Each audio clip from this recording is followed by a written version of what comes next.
الدین الخالص. اعوذ باللہ من الشیطان الرجیم. بسم اللہ الرحمن الرحیم.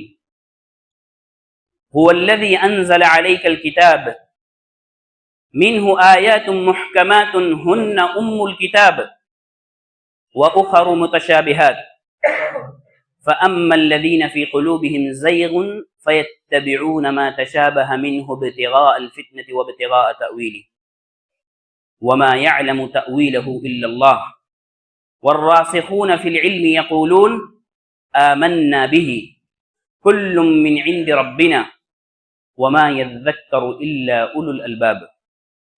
وعن جابر بن عبد الله رضي الله عنهما قال دخل النبي صلى الله عليه وسلم المسجد فإذا فيه قوم يقرؤون القرآن فقال اقرأوا القرآن وابتغوا به الله من قبل أن يأتي قوم يقيمونه إقامة القدح يتعجلونه ولا يتأجلونه او كما قال علیہ الصلاۃ والسلام. تمام قسم کی تعریفات، توصیفات، بڑائی اور کبریائی ایک اللہ رب العالمین کے لیے لائق و زیبا ہے. درود و سلام نازل ہو اللہ کے تمام انبیاء پر، خصوصاً آخری نبی جناب محمد رسول اللہ صلی اللہ علیہ وسلم پر. اللہم صل علی محمد وعلی آل محمد كما صليت على إبراهيم وعلى آل إبراهيم إنك حميد مجيد. اللهم بارك على محمد وعلى آل محمد كما باركت على إبراهيم وعلى آل إبراهيم إنك حميد مجيد. محترم حاضرین جمعہ،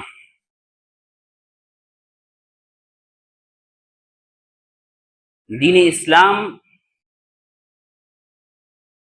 یہ اللہ رب العالمین کا فضل اور انعام ہے.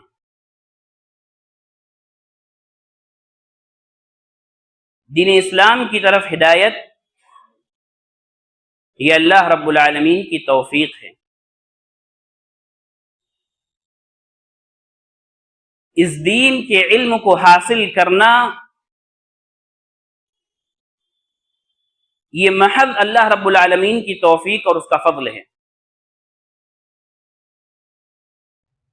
علم دین کا حصول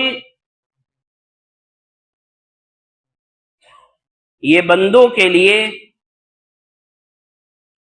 عزت اور شرف کا مقام ہے.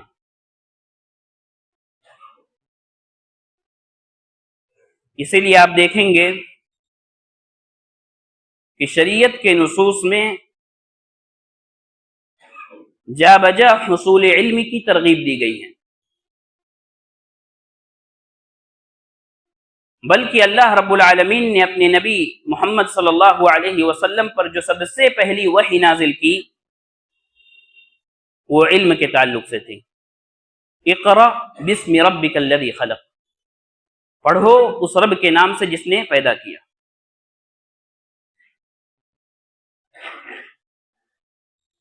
تو گویا علم دین کا حاصل کرنا یہ مطلوب اور ضروری ہے، اور علم دین کا اٹھا لیا جانا یا علم دین کا کم ہو جانا یہ کسی بھی معاشرے کی ذلت اور رسوائی کا سبب ہے. اللہ کے رسول صلی اللہ علیہ وسلم نے فرمایا ان من اشراط الساعة ان يقبض العلم ان يرفع العلم ويظهر الجهل ويشرب الخمر ويظهر الزنا. کہ قیامت کی نشانیوں میں سے یہ ہے کہ علم یعنی علم دین اٹھا لیا جائے گا. وَيَظْهَرَ الْجَهْلِ، جہالت عام ہوگی. وَيُشْرَبَ الْخَمْرُ، اور شراب پیا جائے گا. وَيَظْهَرَ الزِّنَا، زنا عام ہوگا. اللہ کے رسول صلی اللہ علیہ وسلم کی رسالت اور نبوت کی یہ بہت بڑی دلیل ہے کہ آج سے 1400 برس پہلے یا 1450 برس پہلے اللہ کے رسول صلی اللہ علیہ وسلم نے جس طرح سے پیشن گوئی کی وہ چیزیں ویسے ہی واقع ہوئی۔ آج آپ اپنے معاشرے میں نظر اٹھا کر دیکھیں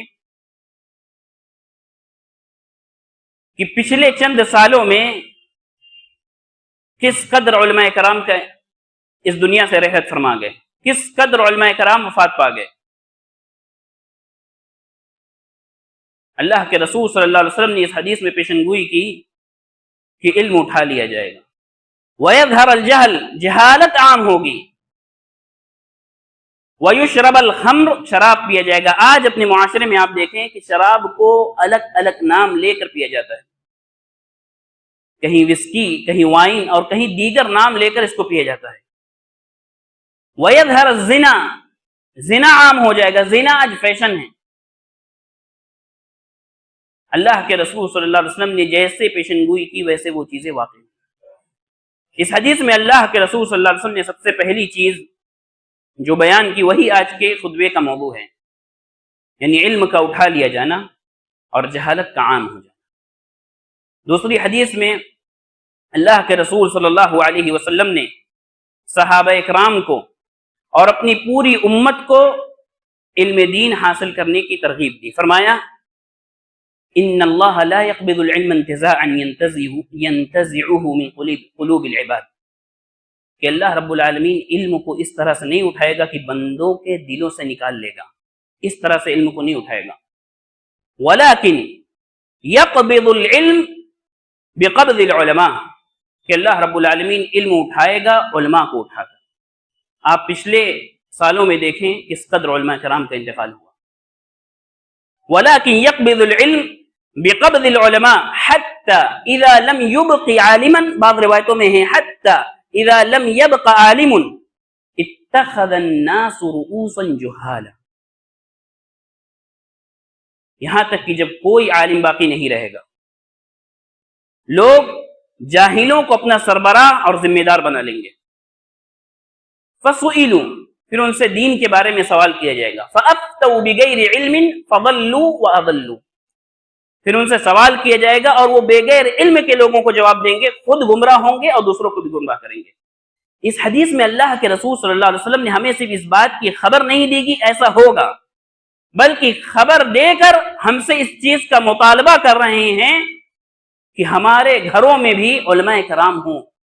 ہم سے اس بات کا مطالبہ کر رہے ہیں کہ ہمارے گھروں کے بچے علم دین حاصل کریں۔ ہم سے اس بات کا مطالبہ کر رہے ہیں کہ ہمارے معاشرے میں ایسے لوگ ہوں جو علم دین حاصل کریں، تاکہ کل اگر کسی سے کسی مسئلے کے بارے میں پوچھا جائے تو اس کے جواب دینے والے لوگ موجود رہیں۔ ایسا نہ ہو کہ جاہلوں کو ذمہ دار اور جاہلوں کو سربراہ بنا لیا جائے، جیسے چاہیں جواب دیں بغیر علم کے۔ اور آج آپ اپنے معاشرے میں دیکھیں بہت سارے لوگ آپ کو ایسے ملیں گے جو اپنی موبائل یا لیپ ٹاپ یا آئی پیڈ کی اسکرین پر کچھ دیر بیٹھ کر لوگوں کو فتویٰ دیتے ہیں، لوگوں کو دین کے مسائل سکھاتے ہیں۔ اللہ کے رسول صلی اللہ علیہ وسلم نے اس چیز سے ڈرایا تھا۔ عبداللہ بن مسعود رضی اللہ عنہ کہتے ہیں کہ کیف انتم اذا لبستکم فتنہ یحرم فیہا الکبیر ویربو فیہا الصغیر، کہتے ہیں کہ اس وقت تم لوگوں کی کیا حالت ہوگی، اپنے تلامذہ یا اپنے ساتھیوں سے کہہ رہے ہیں کہ اس وقت تم لوگوں کی حالت کیا ہوگی جب تمہارے اندر ایسا فتنہ آ جائے گا کہ جس فتنے میں لوگ ادھیڑ عمری کو پہنچیں گے، یعنی اسی فتنے میں رہتے ہوئے لوگ ادھیڑ عمری کو پہنچیں گے۔ وَيَرْبُو فِيهَا الصَّغِيرُ، اور اسی فتنے میں چھوٹے بچے نشوونما پائیں گے۔ وَيَتَّخِذَهَا النَّاسُ سُنَّةً، اور یہی نہیں بلکہ انہی فتنوں کو لوگ دین اور سنت سمجھیں گے۔ حَتَّى إِذَا تُرِكَ مِنْهَا شَيْءٌ قِيلَ تُرِكَتِ السُّنَّةُ، یہاں تک کہ جب ان فتنوں میں سے کسی فتنے کو لوگ دور کریں گے، ختم کر دیں گے، تو کہا جائے گا کہ لوگوں نے سنت کو اور اس دین کو چھوڑ دیا۔ عبداللہ ابن مسعود رضی اللہ عنہ کے ساتھیوں نے ان سے پوچھا وَمَتَى ذَاكَ، یہ کب ہوگا؟ یہ جواب ہمارے موضوع سے متعلق ہے۔ انہوں نے جواب کیا دیا؟ کہا کہ اذا ذهبت العلماء، جب علماء ختم ہو جائیں گے، وَكَثُرَتْ قُرَّاؤُكُمْ، اور قرہ بہت زیادہ ہوں گے، یعنی قرآن کو یاد کرنے والے، ان کے حروف کو بٹھا بٹھا کر پڑھنے والے بہت زیادہ ہوں گے۔ وَقَلَّتْ فُقَهَاؤُكُمْ، فقہا بہت کم ہوں گے، یعنی دین کو سمجھنے والے بہت کم ہوں گے۔ وَكَثُرَتْ أُمَرَاؤُكُمْ، حکام بہت زیادہ ہوں گے۔ وَقَلَّتْ أُمَنَاؤُكُمْ، حکام بہت زیادہ ہوں گے لیکن امانت دار بہت کم ہوں گے۔ وَالْتُمِسَتِ الدُّنْيَا بِعَمَلِ الْآخِرَةِ، آخرت کا عمل کر کے لوگ دنیا کا مطالبہ کریں گے، یعنی نیک اعمال کر کے لوگ اس سے دنیا حاصل کرنا چاہیں گے۔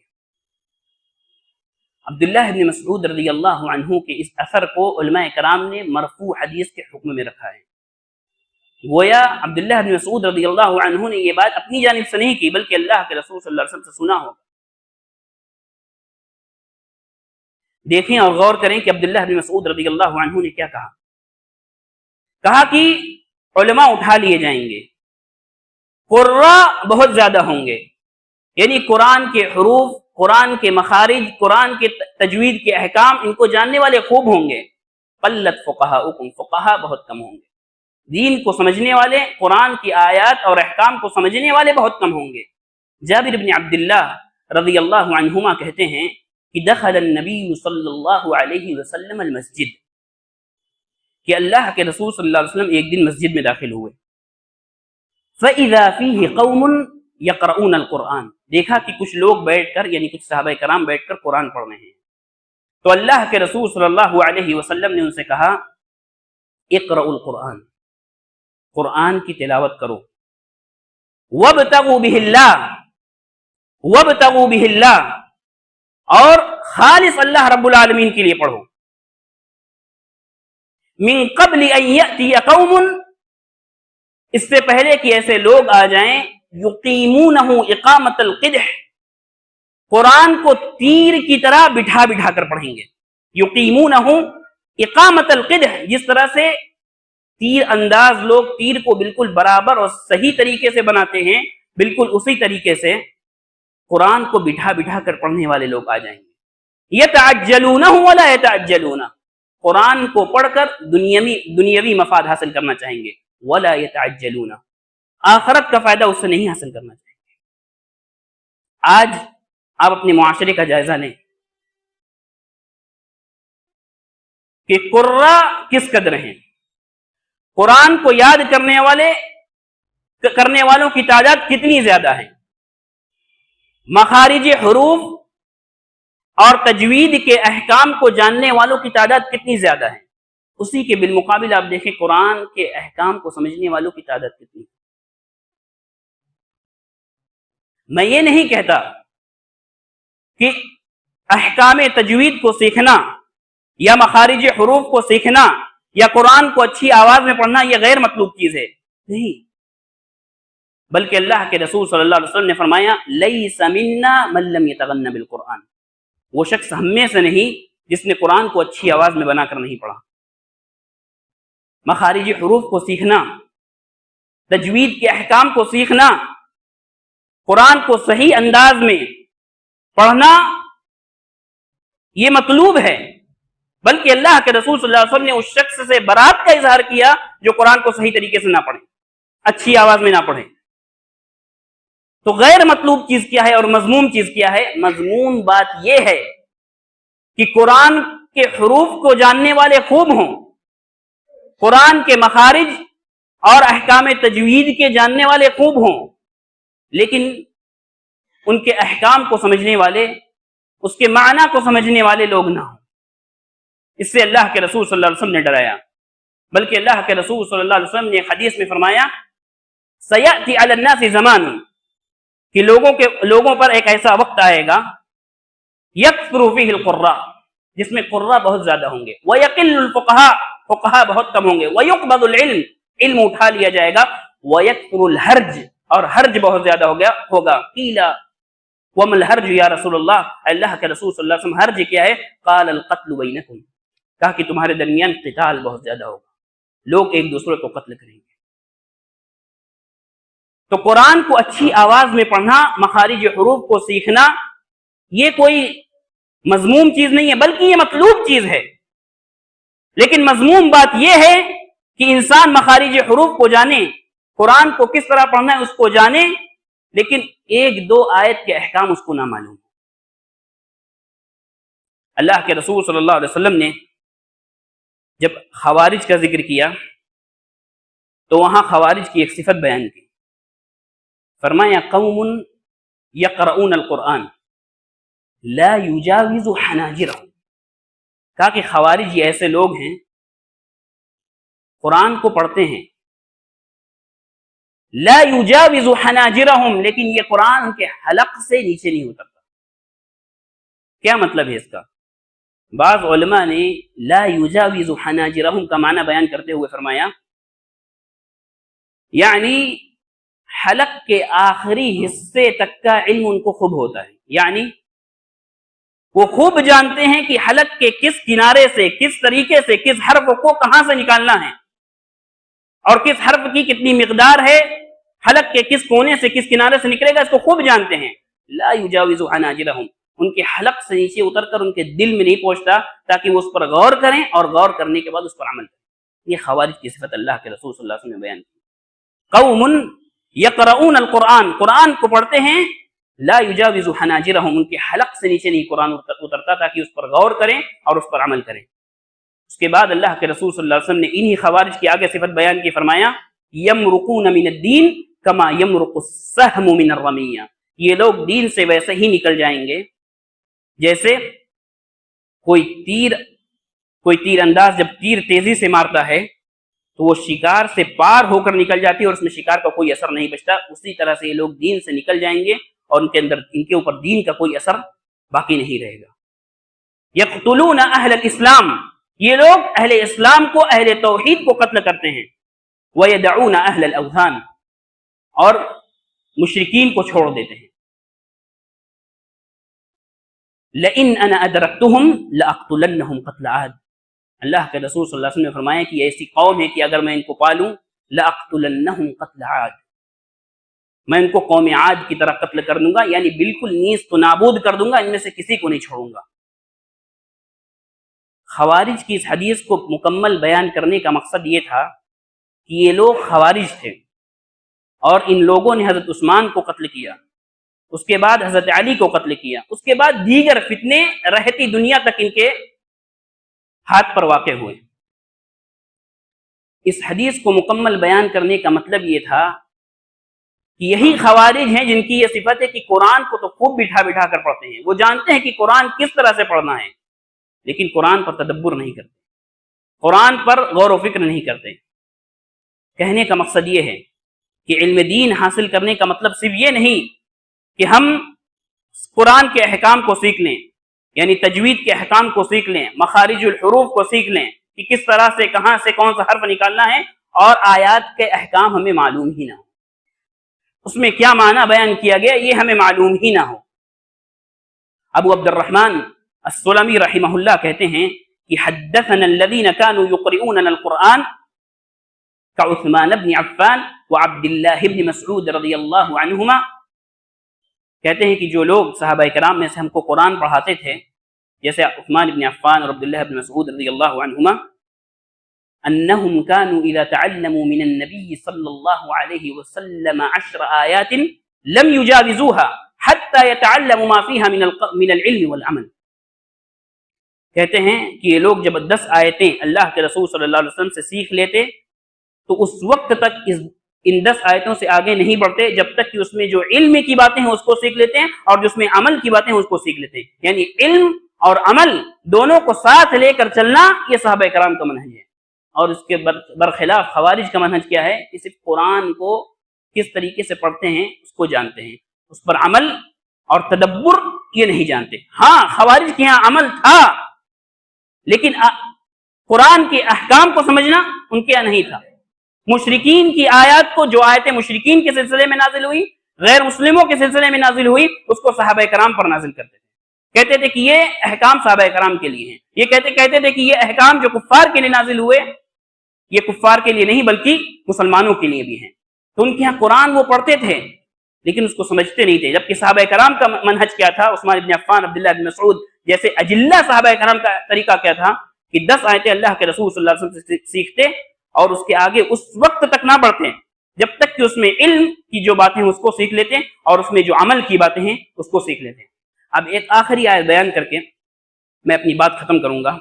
اللہ کے رسول، اللہ رب العالمین نے سورہ آل عمران میں بیان کیا، کہا هو الذي انزل عليك الكتاب منه آیات محکمات ہن ام الکتاب، کہ اللہ رب العالمین نے تمہارے اوپر کتاب یعنی قرآن کریم کو نازل کیا۔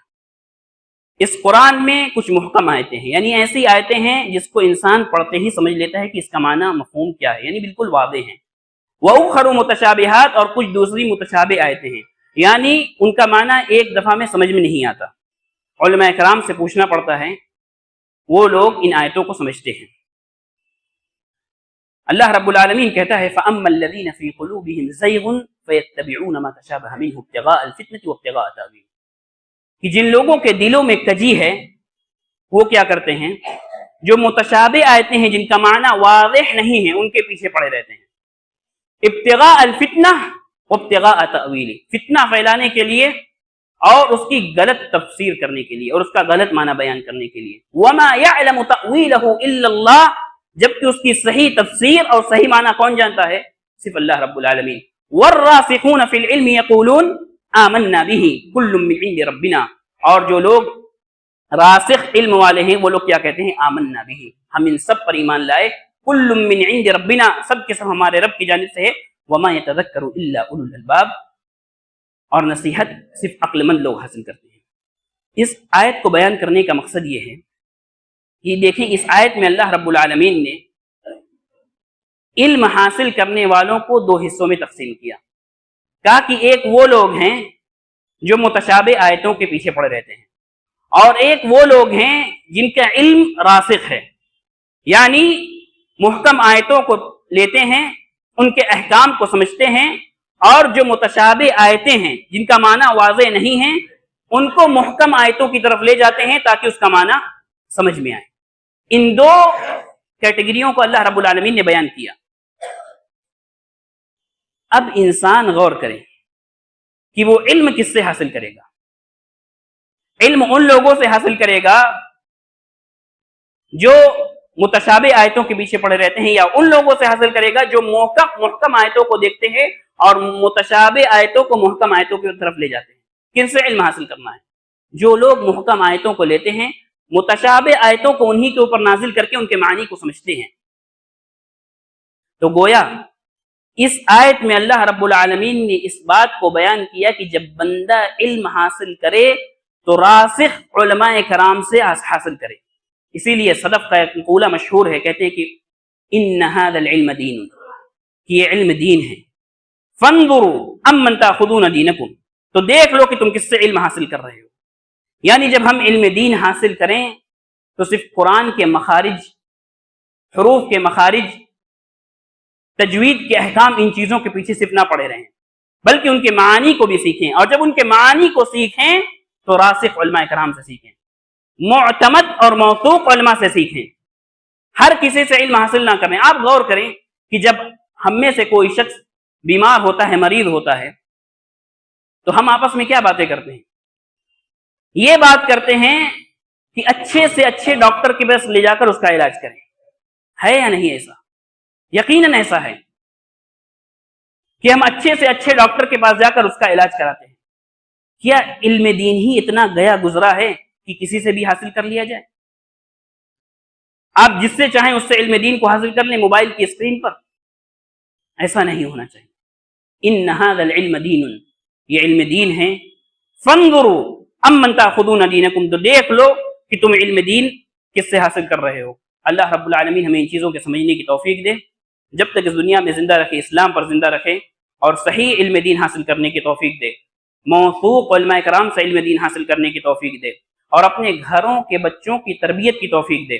اللہ رب العالمین ہمیں اسلام پر زندہ رکھے، اور جو ہمارا خاتمہ ہو تو ایمان پر ہو۔ وآخر دعوانا الحمدللہ رب العالمین۔